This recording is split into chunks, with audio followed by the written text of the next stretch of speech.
தசரதருக்கு ஸ்ரீராமர், பரதன், லக்ஷ்மணன் மற்றும் சத்ருக்னன் பிறந்துவிட்டார்கள். பிறகு அவர்கள் குழந்தைகளாக மிகவும் சந்தோஷமாக, மகிழ்ச்சியாக விளையாடி வளர்ந்து வருகின்றனர். அது மட்டுமல்லாமல் அவர்கள் படிப்பிலும் சிறந்து விளங்குகின்றனர். வசிஷ்டரே அவர்களுக்கும் குலகுருவாக இருக்கிறார்.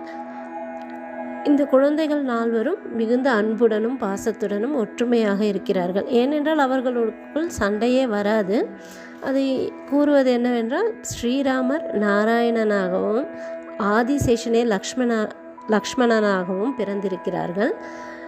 பரதன் அண்ட் சத்ருக்னனும் சக்கரமாகவும் சங்காகவும் பிறந்திருக்கிறார்கள். அதனால் அவர்கள் இணை பிரியாமல் ஒற்றுமையாகவே விளையாடி கொண்டு சந்தோஷமாக இருக்கிறார்கள். அவர்கள் மட்டும் சந்தோஷமாக இல்லை, அந்த ஊர் மக்களும் இவர்களை காணும் பொழுதெல்லாம் ஸ்ரீராமரை காண மாட்டோமா என்று ஏங்கி இவர்களை பார்க்கும் பொழுதெல்லாம் அவர்களுக்குள்ளும்